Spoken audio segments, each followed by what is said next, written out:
Welcome to Hero Club. I'm Nick Williams. And I'm George Primavera. George and I started playing Dungeons & Dragons with our buddies in college, and we haven't stopped since. Even when we lived on opposite coasts, I would Skype in George on the TV in the living room of my apartment, while I would DM from the floor of my bathroom so as not to wake up my roommate. When I finally came out to Los Angeles, we started playing with our friends right away. And when we'd inevitably tell other people about the ultimate betrayals and daring heroics that happened in our games, we realized that they were just hearing a jumbled mess instead of the cinematic blockbuster memories that were in our heads. We wanted to show people how fun and immersive D&D can be, especially those who had never played. And to do that, we record a full game like normal around the table and then painstakingly cut it down from 4 hours to a clean, math-free episode, so you can experience our memories the way we do. Just like in a real game, nothing is ever written or planned out ahead of time with the players. The only things we add are music and sound effects. I am the Dungeon Master. I build the world and the framework for an adventure. The players, like Nick, must then journey through the obstacles I set before them, rolling a 20-sided die and adding character-specific bonuses to see if they succeed. If they beat the number I have in my head, then their action is successful. If not, it is a failure, and there may be consequences. We try to follow the rules of Dungeons & Dragons 5th edition as close as we can, but as the Dungeon Master, what I say goes, and there are some things I like to do differently. Each season is its own contained story, so find one that sounds interesting to you and start from the top. And hey, welcome to the club. This week on the podcast, our guest is Lelia Symington. Lelia, is there anything you want to say to the people? Hello, friends. I am very glad to be here. I'm going to plug the feature film that my sister will be directing this summer that I will be starring in called Brute Force. And you can follow me on Instagram at Lelia Skips.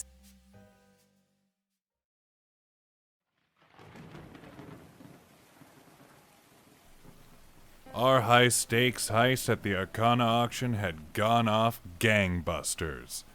The prism and the clover were back in the right hands.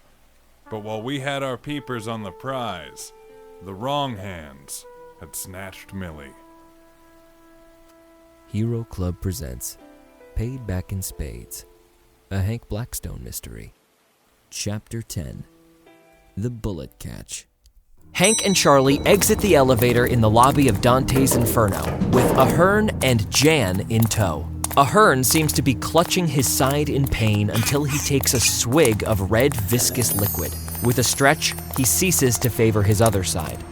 The four head out into the night and rush over to Hank and Charlie's car, parked right outside the apartment building. Hank tosses Charlie the keys. Chuck, you gotta drive. I've had too many. Yeah, okay, sure. I'll sit in front.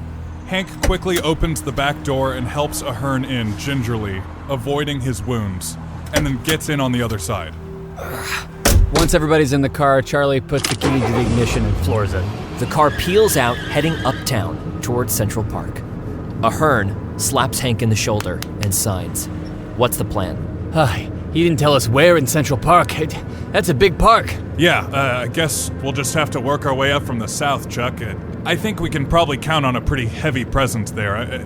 The Illuminati used the words, "No corner on the earth we could hide from them if we double-crossed them," and we just did. Okay, yes, yeah, we can check the whole park, but that might take forever. Let's think about it. If we were the Illuminati, or if we were Kit, where would we hide Millie? If it were me, boys, I'd start at the top. There's way fewer people up there, and they've got the reservoir. It's a good place to hide. That's a good point, Jan. Yeah, Chuck, why don't you bring us up north and we'll hit up that reservoir first. All right, here we go. Ahern, getting Hank's attention again, signs, "Are these the guys in the suits?" These are the guys behind the guys in the suits. We met with them once since we last saw you, and they mean business. He signs again, so did we. Was it the Illuminati who went after you guys? Where's Deirdre? Hank, roll an insight check. 20.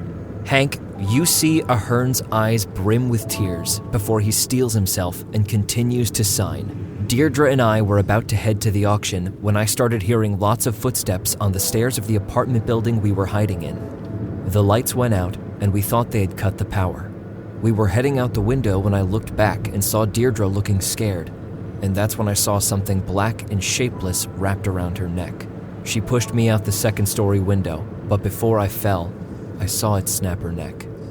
Guys in suits waiting for me at the bottom. Must have dropped 4 at least. Deirdre had the tickets, so I just laid low by Dante's Inferno. Jesus Christ. So they got Deirdre. He just nods. They got Deirdre? Yeah, sounds like they sent some thing after him and she didn't make it, Chuck. What do you mean? What thing? What happened? Hank looks to Ahern to confirm his story as he says it. Some sort of shadow thing? Is that right, Ahern? Ahern holds up a finger, takes a little notepad out of his breast pocket, and takes a piece of charcoal out of another pocket, and begins to rub it along the paper. When he turns his little sketch around, you see something long and spindly, with 4 limbs that appear to be walking in a gorilla-like stance, and a bulbous, misshapen head with 2 white circles for the eyes. Oh, God. Hank passes the piece of paper up towards Jan, in the front seat. Everybody make an Arcana check with disadvantage. 14. 13. 21. Hank and Charlie are at a loss, but Jan's eyes darken as she looks at it. Oh my god. They've got a McCrotion box. A macaroni box? What the hell is that? Well, I thought it was just a myth, but it said if you open one, death comes for you. I've never seen one in person. I assume death looks a lot like this thing. Yeah, no kidding. Ahern, do you know anything about a McCrotion box? Ahern's brow furrows, and he slowly nods and signs, "Heard about one. Not too familiar. Dark stuff, though. I think she's right." Then his eyes turn forward, and he signs just to Hank, "I'll gut every single one of them." Not if I get there first. Everybody make sure you're loaded up hot before we get there, 'cause we're in for it. Let me ask you a question, boys. How do we feel about this Kit character? I just mean, if things get rough and we have to choose, I just want to make sure we're all on the same page. Choose to what exactly? Well, you know, kill him. Look, I'll tell you this. I don't like the guy. I don't want to kill him, but if it comes down between him and Millie, then... Jan, if you get a shot, you take it. All I need to hear. Ahern fiddles with his long black knife. You feeling lucky, pal? A little corner upturned at the side of Ahern's mouth, and he nods, still furious looking. Good, because we're gonna need all the luck we can get. The car rolls past the southern side of Central Park. Everybody make a perception check. 9. 12. 22. Looks like no one's home. Are you kidding me? We got a Burnham Woods situation over here. There's 10 of them. You can't see that? Here, let me pull over. The car comes to a stop just shy of the south side of Central Park. It's now approaching 11 p.m. and several streetlights adorn the winding paths that stretch into the night, accentuating the darkness with bright spots surrounded by muted greens of grass and trees. And where Jan is pointing, a couple of men in suits seem to be in deep conversation, huddled behind bushes, trees, and small shed-like structures. Let's see what these guys know about Millie. The 4 get out of the car and find shadowy corners of the street to hide in, trying to be as quiet and as subtle as possible. Everyone make a stealth check. 17. 6. 10. Ahern rolls a 14. Hank is the only one who fully ducks into an alley, avoiding the scanning gaze of one of the hidden men. There's a shout that goes up from Central Park, and 4 or 5 men in suits suddenly emerge out onto the sidewalk, cradling things in their hands. More than likely guns, but it's hard to tell from so far away. Hey, come on out there. We see yous. We see yous on the sidewalk. You're not hidden at all. Charlie sighs. What is it, my hulking frame? Yeah, for starters. You got a pretty hulking frame yourself, pal. Hey, don't you go talking about my friend's frame like that. Hey, you stay out of this, string bean. Who you calling string bean? You specifically, you paper-thin wafer of a man. Thompson, let's not get into this again. Not now. We got business to do, all right? Hey, our boss wants to see you, big man. Ahern, turning to the rest of the group, signs, How about a little bit of luck? As the men at the corner of Central Park begin to advance, raising weapons with flashlights attached, suddenly, all of the flashlights go out, and you hear a Hearn sprint into the darkness. Oh shit, they're using magic, Thompson! Oh, god damn it, Davis, I hate magic! Everybody roll a stealth check with advantage as all of the lights, not only on the men's guns, but on the street as well, are snuffed out. 10. 16. Ahern rolls a 17. Back to back, Thompson, like we trained. Back to back. Back to back with me. Yes, my favorite maneuver. The other men behind these two that seem to be taking point duck back into the park with their weapons readied. Charlie is still visible. Yeah, I'm coming over there and I'm breaking both of your backs. Hank grabs Jan's hand and pulls her into the shadows farther, running down the alleyway and cutting a large circle around to the side of where the men are standing. Ahern is nowhere to be seen. Both the men in front of the park raise their guns towards the shadowy silhouette of Charlie as he approaches. Not one more step. If you come any closer, we'll shoot you. Charlie rages and charges the men. Where is Millie? As Charlie sprints towards the two men, they raise their guns and fire. Magic this, you son of a bitch! Charlie, make a dexterity save. 20. Charlie is able to juke left, dodging most of the fire that heads down the street, impacting on cars and windows. Charlie's hardened rock form also absorbs much of the impact, so Charlie only takes 5 damage, bringing him down to 130 points of health. Charlie attempts to leap towards the two men, grab the both of them, and bang them into each other like cymbals, crushing their two backs. Roll 2 attacks. 15 and 10. Charlie lunges forward and comes up with nothing, as both of the men in synchronicity duck and flank Charlie. Get over here. Get over here. I want to crush your backs. Back to back never fails, baby! Coming around the side through the tree line, Hank spots the first man aiming at Charlie and attempts to knife him from behind silently. Roll a stealth check. 27. Hank approaches silently, the Illuminati goon leaning over a bush, holding a pistol and aiming towards Charlie, engaging the 2-point men. Make an attack roll with advantage. 14.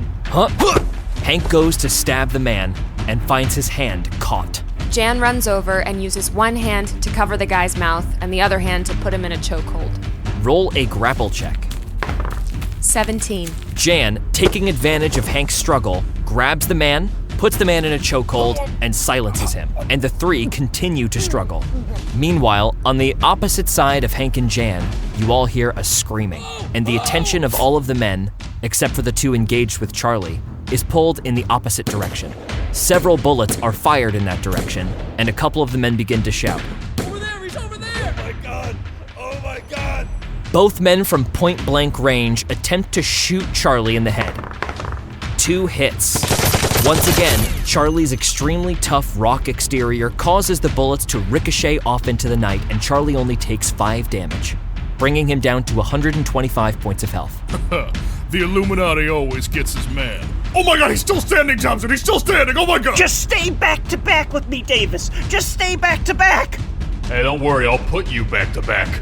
Charlie throws one into the other, back clashing against back. 16. Describe it.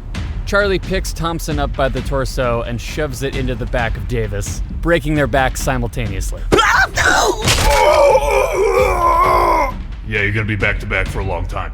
Hank wrenches his hand free from the man and attempts to drive his knife home again. 22. Describe it. This time, pushing back against Jan's grapple and using their combined strength, Hank finds his target with the dagger and takes the man to the ground. He stands and readies himself for the next man. Well done. Not so bad yourself. Wait till you see this. Jan raises her fists, activating a beam of crackling energy.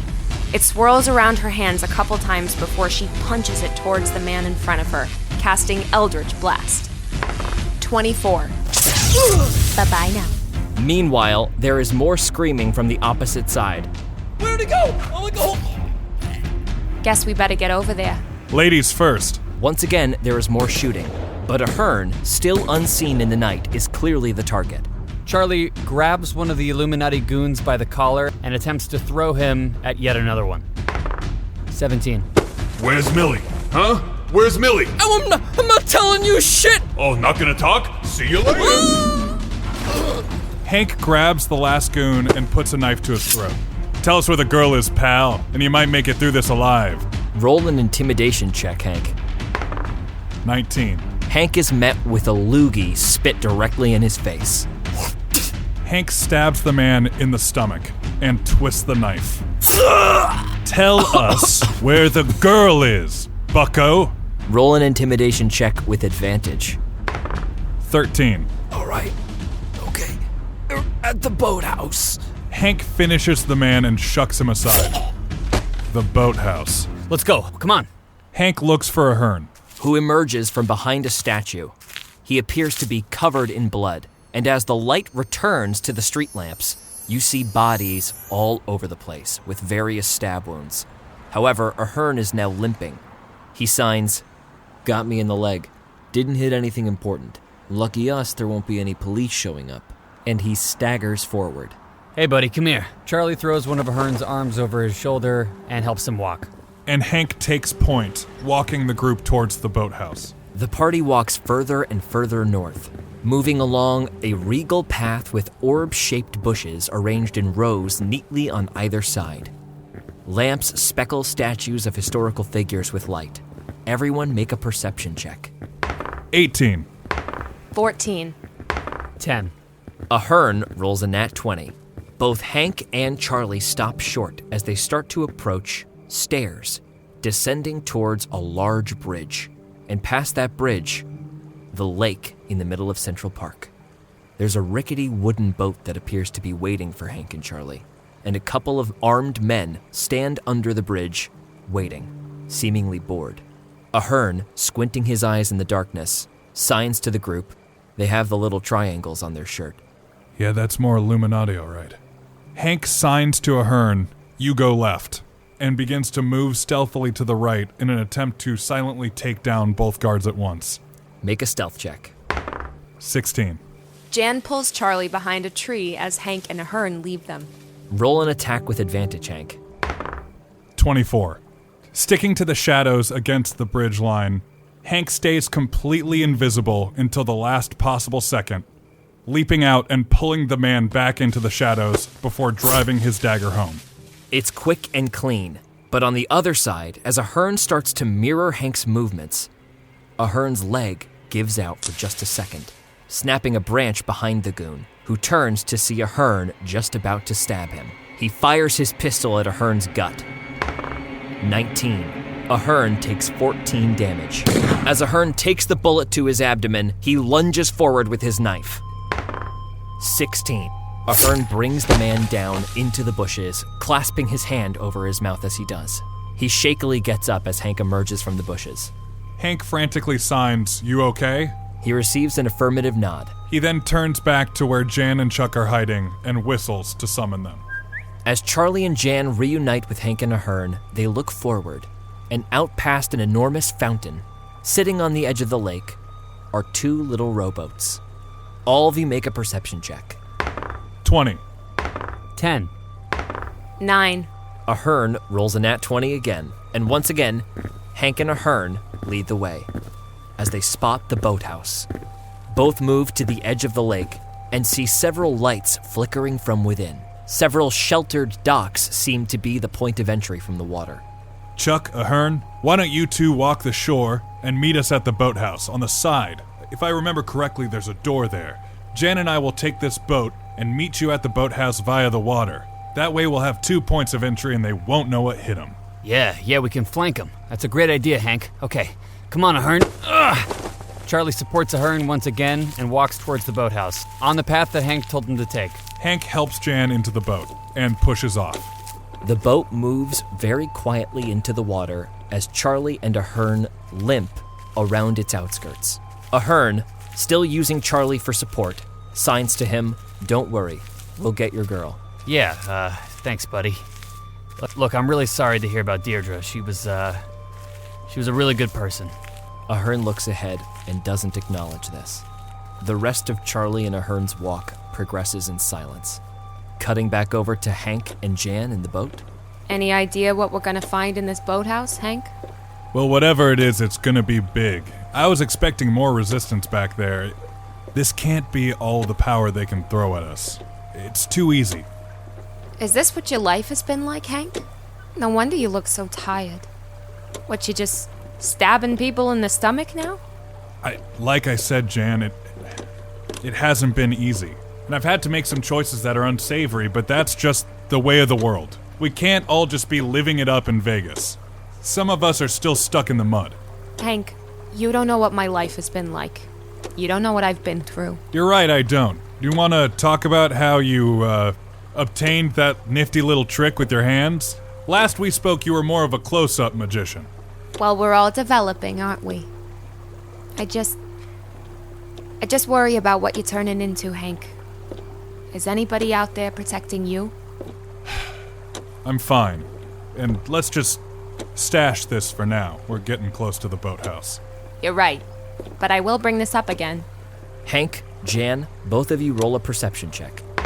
24. 8.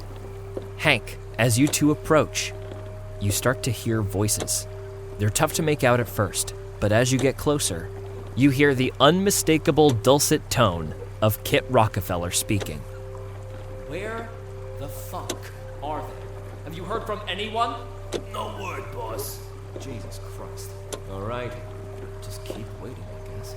Hank pulls the boat to a stop just shy of the entrance and looks to see if Chuck and Ahern are at their point. You see their shadowy figures just barely begin to approach the door. Cutting back over to Ahern and Charlie. Charlie, you just hear muffled voices from the other side of the door, but you can't make out any words. All right, here's the plan, pal. I'm gonna boost you up, and you swing in through a window when the time is right, okay? Ahern nods. All right, be careful. Charlie waves to Hank. Hank waves back and then signs, "On you." Charlie checks to see if Ahern is in position. He nods to Hank, then he counts down with his fingers. 3, 2, 1, and he bursts through the door with his big foot. Make an athletics check. 11. The door appears reinforced, and you're unable to blast through. But then you hear an unlatching, and the door swings open on its own. And directly in front of you, amidst several heavily armed men, you see Kit Rockefeller, smack dab in the middle of the boathouse. Men in suits flank the sides, all armed to the teeth, and Kit stands behind Millie Tate, gagged and bound in a rickety wooden chair, a gun to her back. Charlie, there you are. Weird night, huh? Come on in. Let her go, you son of a bitch. Relax, we're having a good time, aren't we? No, very few of us are having a good time, Kit. Let her go. Millie, are you okay? Did they hurt you? Why don't you come in and close the door behind you, Charlie? You're letting in a draft. Charlie does so, locking the door behind him, making sure nobody gets out. All of the Illuminati goons train their guns on Charlie as he walks further into the boathouse. So, listen. I think the situation's pretty cut and dry. Put the clover and the prism on the ground and walk out, or I put a slug into poor Millie here. Nobody knows about this little mishap except for my staff, so if we put all this to rest right now, we can just let bygones be bygones, never speak to each other again, and the Illuminati won't purge our lineages. Sound good? Or, how about this? You give me Millie, I keep the prism, I keep the clover, and I don't put you and all your guys into a big pile of bodies. Oh boy, you don't know how to do this, do you? Buck, would you go ahead and teach our friend Charlie some manners? An enormous man standing at Kit's side cracks his neck, cracks his knuckles, and steps forward. Yeah, you're definitely a Buck. And when Buck's done pounding the snot out of you, Charlie, maybe you'll be able to talk some sense. Oh, I'm sorry, do you have a bad guy book in your little library at your little mansion? Let's just do this. And Buck lunges forward, engaging Charlie in fisticuffs. Buck takes a swing, punching Charlie directly in the chest. But as soon as he makes impact, as Charlie doesn't move, it becomes clear that Buck has just about broken his hand. Oh! Yeah, nice try, Buck. Good one. Charlie sweeps Buck's leg to get him off his feet. 25. Buck rolls a 22. His leg is swept, and he lands hard on the ground. Charlie puts his foot on Buck's neck. Anybody takes a step closer, it's curtains for him, all right? Hand of a Millie, and I'll go. You feel a grasping at your legs as Buck tries to throw you to the floor. Roll an athletics check. 20. Charlie feels his legs pulled out from under him and he slams into the ground to meet Buck. Buck rolls on top of Charlie and begins punching at his head. 25, 26. Charlie will take 15 damage, bringing him down to 120 points of health. Get him, Buck. Come on. Oh, I see you using the non-broken hand. Interesting. Charlie headbutts him, trying to knock him out. 19. Hit. Roll damage. 7. Buck takes the hit, and Charlie immediately gleans that this might be a bit more of a fight than he anticipated. It's gonna go all night, isn't it? All right, come here, big guy. Charlie attempts to pick him up and hold him over his head. Roll a grapple check. 15. Buck rolls a 7. Charlie picks Buck up. All right, I don't want to keep having to do this. Nobody move, or you're gonna get a face full of Buck. The Illuminati raise their guns at Charlie, looking to Kit. Okay, all right. Ahern, come on! And Ahern crashes through one of the back windows, surprising all of the Illuminati goons and tossing 2 throwing knives forward at lightning speed. Both find their mark and 2 Illuminati goons drop to the wooden floor. Jan and Hank begin to hear the commotion from outside. Jan puts her hand on Hank and says, "Allow me." She then jumps into the boat ahead of them and crosses her arms, firing 2 blasts at the goons on either side. Now that Jan has entered the boathouse, the attention is split all over the room. Jan, roll 2 attack rolls at advantage. 27. 22. Jan leaps off the boat and into the boathouse proper. Hank, before you jump into the boat that's rocking inside of the boathouse's little dock, following Jan's path, you feel the ringing in your ears start to overtake you. Clenching your teeth, you keep the annoying tone at bay, but you feel like you might be losing a grip on something deep within yourself. Make a charisma save. 12. At the moment, nothing happens. Shaking his head in agitation, Hank leaps forward onto the boat following Jan, turns to his right and seeing the line of goons, claps his hands together, pulls them apart slowly, revealing tendrils of fire, and yells, "Brennen de Luft!" And in front of him, a cone of fire explodes forward 15 feet, engulfing the men.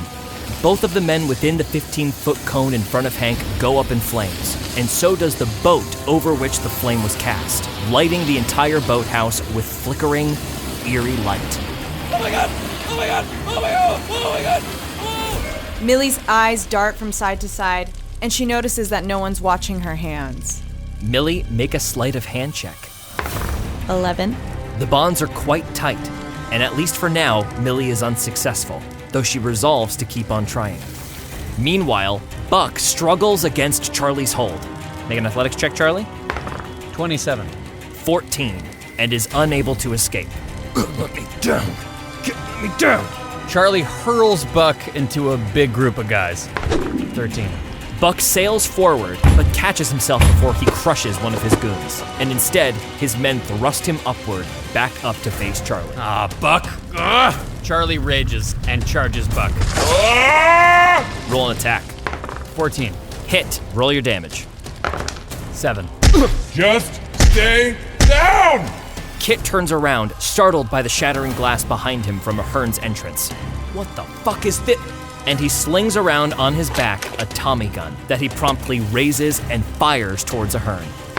But Ahern is expecting this and immediately sprints across the boathouse, bullets impacting on the wall behind him as he moves to join Jan and Hank. God damn it! The goons, very spooked by everything going on, begin to open fire indiscriminately. Hank, 3 bullets just barely find their marks, grazing you in various places. You take 23 damage, Hank, bringing you down to 55 points of health. Jan avoids all of the bullets shot in her direction, and Ahern jerks forward as a bullet rips through his side. He takes 17 damage, and Ahern spits up a little bit of blood. Ahern turns to find the man that shot him, throws his knife forward, but his throw is clearly weak, and the knife embeds itself in the floor at the man's feet. Ahern drops to one knee. Jan fires up her energy blast and shoots it at the group of goons standing behind Buck. 25, 27, 8. 2 of the men drop, 1 of them dives to the side. Whoa! Hank, make a charisma save. 11. The ringing in your ears gets quite loud now. You're barely able to hear the chaos around you. Hank slaps his head a couple times, trying to get the ringing to stop. Then, almost as a gut reaction, rubs his hands together, creating a ball of fire, and yelling, "Pulling for ya!" hurling it recklessly at the group of men behind Kit Rockefeller. Nat 20. The firebolt sails directly over Millie, who just barely ducks in time to avoid her hair catching alight. Kit also moves to the side, and just as one of the goons is about to fire towards Hank, the firebolt impacts, the gun explodes like a fragmentation grenade, and all 3 men in the cluster drop as shrapnel throws them back into the wall. Millie can smell her own burnt hair. She decides it's probably best to get out of the way. With her feet untied, she runs to the nearest corner, out of sight. Millie attempts to pick the chair up and run with it like it's a turtle shell on her back. Make an athletics check, Millie. 17! Millie, despite herself, finds a panicked strength and with the chair, stands up and runs forward. Hey, get back here! Buck shakes himself, appearing to reload his fists in a way, and takes 3 jabs at Charlie. 26, 9, 22. Charlie will take 9 damage, bringing him down to 111 points of health. Buck, I'm getting really tired of this. Come on. Oh, he speaks. Charlie throws one big haymaker right at Buck's face, trying to put him down once and for all. 17. Hit. 22. Hit. Roll damage. 25 damage. Stay down, Buck. Kit comes up behind Millie, who is trying to scuttle away from the chair, puts a foot on the back of it, and shoves her to the ground. Not so fast, Millie. Kit then steps over the collapsed Millie, turns his eyes to Charlie. Sorry, Charlie, you could have been reasonable. No, Charlie, no! And unloads an entire clip into his side. Charlie, make a dex save. 12. Charlie takes 20 points of damage, bringing him down to 91 points of health. When the gunfire stops, Millie is shocked to see Charlie still standing. Equally shocked is Kit. Ow. The goons around Charlie open fire on him as well. 3 hits. Charlie takes 13 points of damage, bringing him down to 78 points of health. Ow!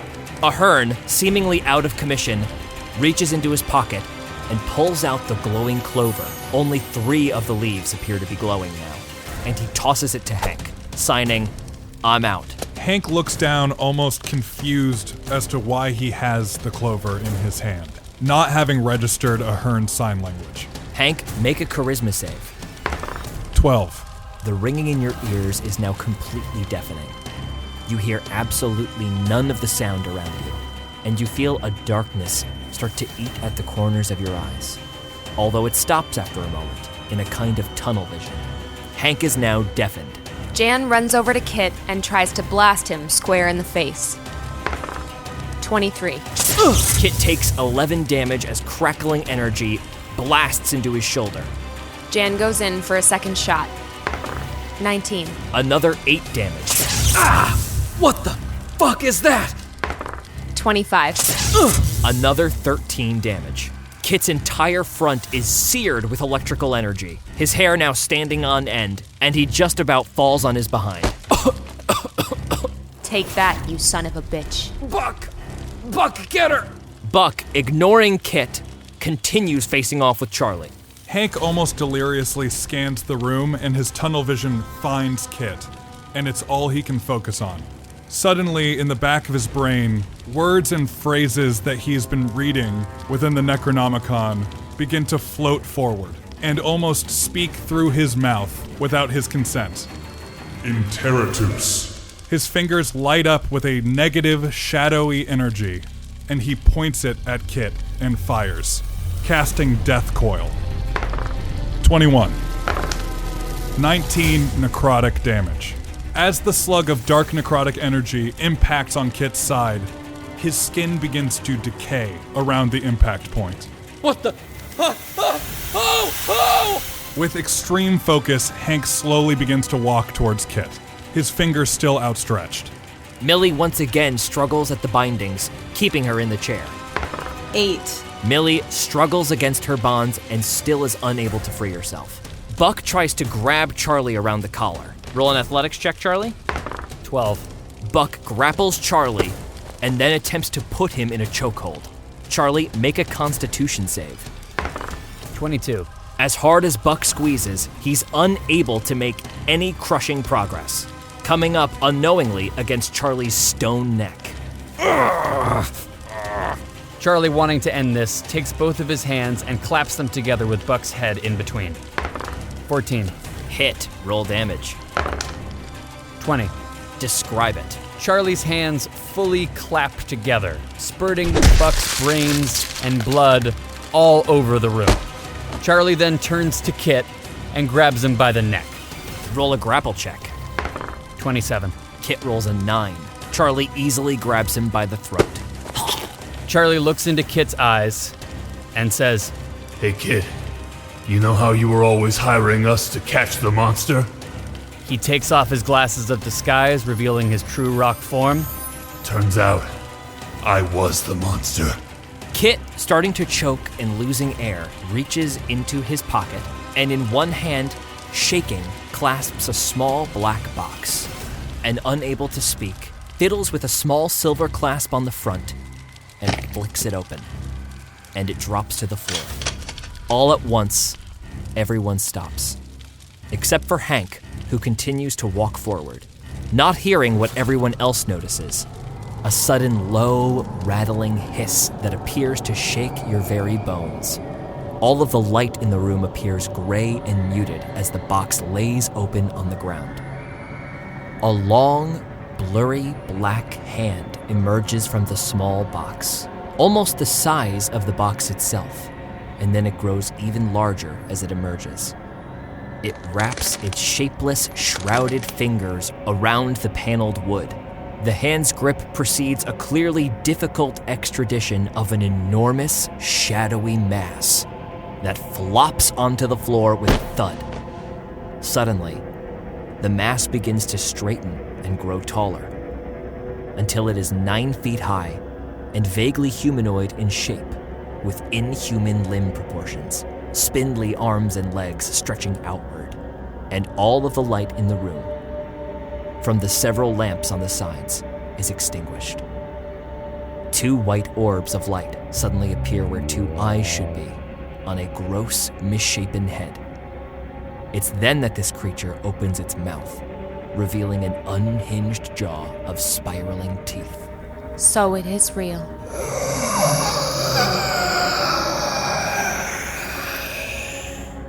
Kit, still getting his neck squeezed by Charlie, barely gets out.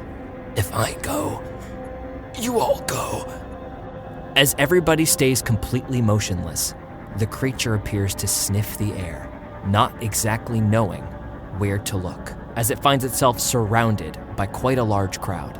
Jan squares herself off towards the creature and, raising both palms, concentrating, releases a swirling black smoke filled with whirring daggers right towards it. The spectral swirling of force seems to surround this black, shadowy creature, which begins to shriek as little daggers begin to cut into its shadowy mass. Hank is now standing stock still, and he turns and looks up at the creature's big white eyes. The voices from deep within his brain start to float forward again, with the words, Viventum Umbra. And before he knows it, he's reached into his pocket, pulled out a small piece of coal, and has crushed it in his hand as he says the words out loud. Viventum Umbra.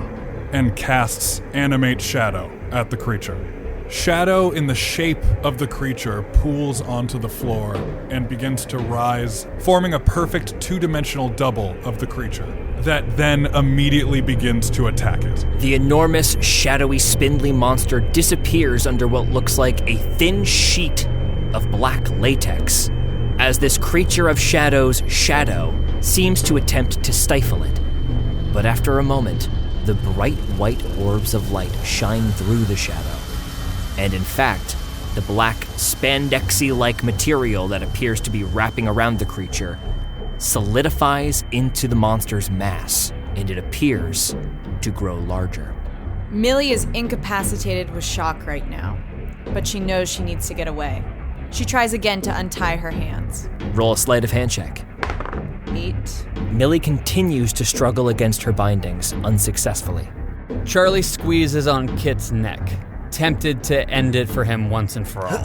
Right as he's about to snap his neck, he looks over and sees Millie.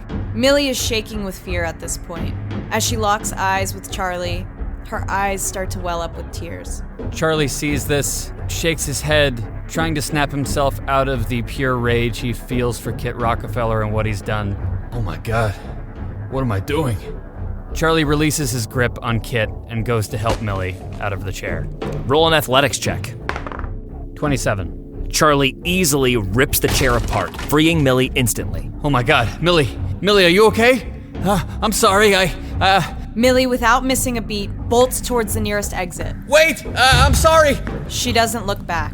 Kit attempts to run out the door as well, but he passes a bit too close to the spindly black monster, and suddenly, as if caught in a trap, he freezes mid-run. What? He turns around, seemingly unwillingly, and the monster with the spiraling teeth descends down towards his mouth.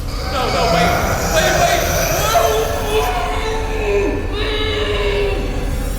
And Kit's lifeless body thunks into the floor. As the creature turns to look at Jan, the spectral flying force daggers cut into its shadowy flesh. The creature takes 39 points of force damage. The creature then stalks outward, passing between Jan and Charlie as it seems to aimlessly careen around the room, randomly swiping at people as it does. Jan, you're able to effectively dodge the creature's spindly limb, but Charlie, a shadowy hand clocks you in the face harder than any person has ever punched you. You take 23 necrotic damage, bringing you down to 55 points of health, and you feel the strength leave your body. Reduce your strength ability score by 5. Ahern, limping forward, rushes towards Hank, grabs the clover from his hands, looking shocked and even a little angry. Swiping it easily from an inattentive Hank, one of the leaves ceases glowing, and Ahern, accidentally kicking his foot forward, finds the box at his feet, picking it up. He signs to Hank. Hank, are you with me? Hank does not register the sign language. Ahern instead runs to Jan, grabbing her back and pulling her away from the shadowy monster, thrusting the box into her hands. He mimes to her, opening the box at the creature. Oh, I get it. Okay. And Ahern runs forward to try to stop the monster from advancing any further. Though when he strikes at it with his long knife, it seems to pass through uselessly. Jan once again faces the monster, this time holding the box from whence it came. She opens it. There's a swirling of shadow as little particles from the monster appear to waft off of it and settle inside the box. The creature rears back and will make a charisma save. At first, it looks as though the creature has reared back in time, but then there's a little flash of green light as another leaf off of the shamrock fades. And instead, the intensity with which the monster appears to be vaporizing and getting sucked back into the box accelerates. But it isn't finished quite yet. Hank, still completely tunnel-visioned on the creature, and practically out of control of his own physical actions at this point, claps his hands together again, pulling them apart in a thin sheet of fire, and yells, Brennende Luft! And casts Burning Hands at second level. Roll damage. 16 damage. Hank, describe the blast. Hank's emotionless face turns to an angry grimace, and he throws both hands forward, shooting a spiraling cone of fire towards the creature. The shadowy monster does indeed reel back, and it appears that this distraction is enough for Jan to lurch forward and fully encompass in a rush of shadow the monster, closing the box as she does. The McCrotion appears to have been banished. But after the fire is extinguished and little bits of wood illuminate the room, Hank, you feel the ringing recede from your ears, and blinking a few times, you see a burning body on the floor. Hank shakes his head, the fog that was sitting on his brain clearing. Is everyone all right? No, God damn it! Hank dives for the body and flips it over. Ahern's eyes are wide with shock as Hank looks desperately for the main injury. Jan runs over and holds Hank's hands. It's too late, Hank. Hank, make a medicine check. 21. Ahern's breathing is extremely shallow, rapid, and while you are holding him in your arms, searching for a more specific injury, ceases. Ahern's last gaze affixes on Hank. Hank, roll an insight check. Nat 20. Your brief eye contact with Ahern provides you with a wealth of information as you join his emotional journey as he passes. At first, there's anger in his eyes as he stares at you. Then, a little bit of fear as he feels his breath start to quicken. And then, a calm smile actually spreads across his face.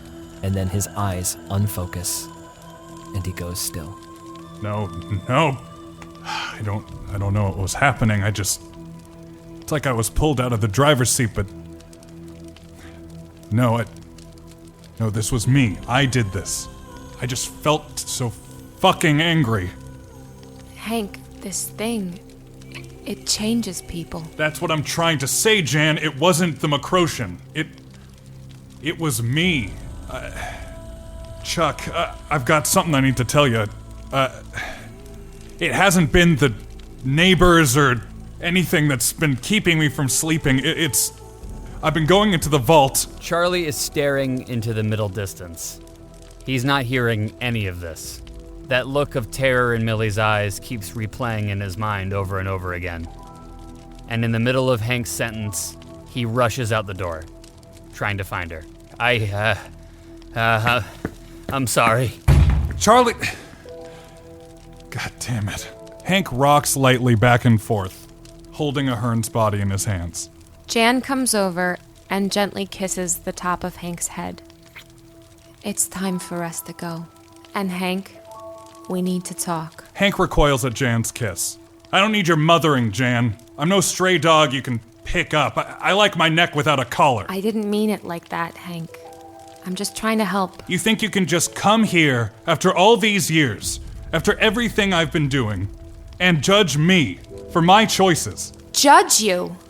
I'm just trying to be a friend. They're looking a little scarce at the moment in case you hadn't noticed. And by the way, I helped you. You think you would have gotten out of this if it weren't for me? I think we would have been fine. We're always fine. We've been fine since you left, and we're gonna be fine now. Well, then I'll just leave. Jan walks towards the door. Don't let the door hit you on the way out of New York. Jan stops. She turns back. You know what, Hank? No matter what you say, I will always love you. Hank returns his gaze to Ahern and continues rocking. Outside, in Central Park, Charlie sprints to catch up with a still fleeing Millie, seeing her in the distance just about to make it to the southern side of Central Park. Millie, wait! I don't know what you are, but get away from me! Millie, please just let me explain. I don't need explaining. I know exactly what I saw. Well, not really. Just leave me alone! Wait, Millie, please. Look, I'm sorry. I'm so sorry. I just got so angry. They were gonna hurt you. Please, just give me 5 minutes. Millie, out of breath, decides to give him a chance. All right, fine. But don't get any closer. Okay, look, okay, where do I start? I don't live in Jersey. I live in a magic shop with Hank. He's my best friend. We've been best friends since we were kids, when he manifested me into existence with a magical deck of cards. Look, I know this is a lot to handle, but Manifested? Yes, oh god, right. Okay, so, magic is real, and I am a rock golem. This is what I really look like, and I didn't want to tell you because I thought you'd think I was weird or a freak or scary, which I guess I am, and I just want to let you know I'm so sorry for lying to you, and I love you, Millie. I know that's a lot to take in right now, but I love you. And I'm so sorry. Charlie, I don't know what to say to you. I don't know if you're human. I don't know what a rock golem is.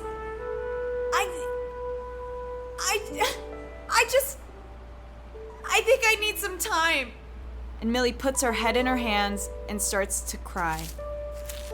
Charlie tentatively approaches her, wanting desperately to comfort her. At least explain what a rock golem is. And she starts crying even harder. I'm not human. I'm more of a creature, you know? A monster. You know, I watch you guys, humans, and I think you're really neat and wonderful, and I try to be like you, but truth is I'm not. I'm just a pile of rocks.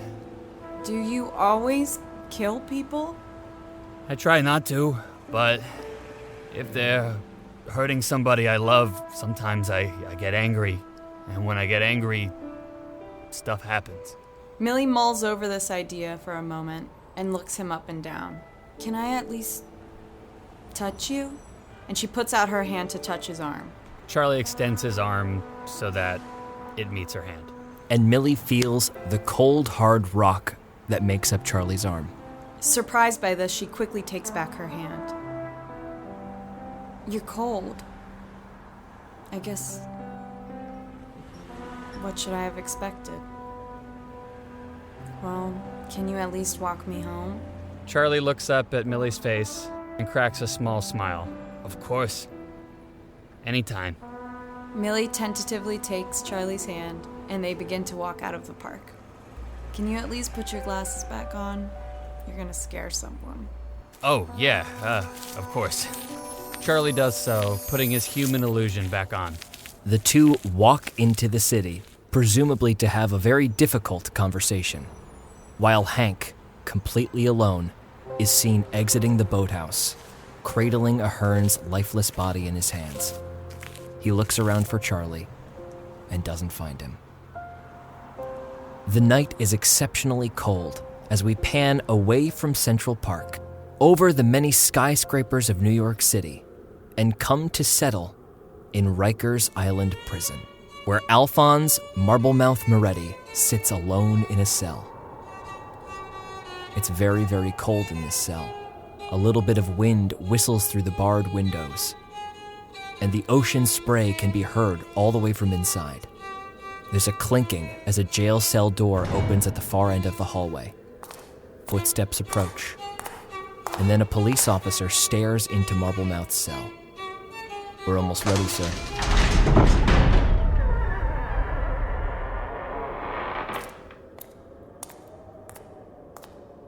Hit it, boys.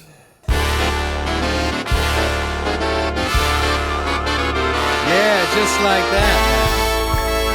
Watch your step when you step outside. The roads are narrow and the river's wide, and no one knows what waits inside. So watch your step when you step outside.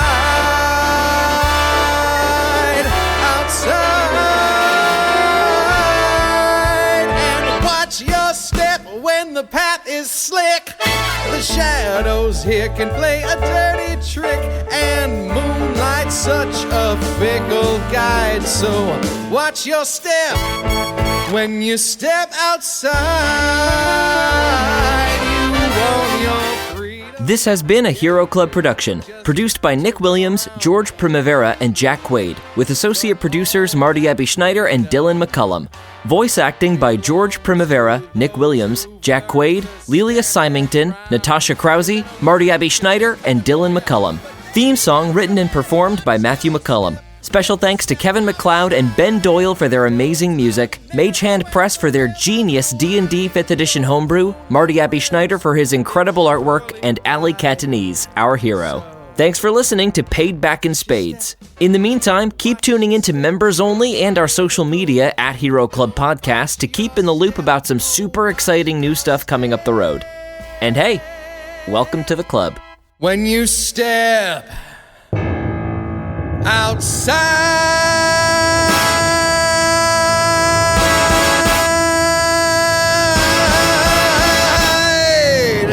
oh yeah!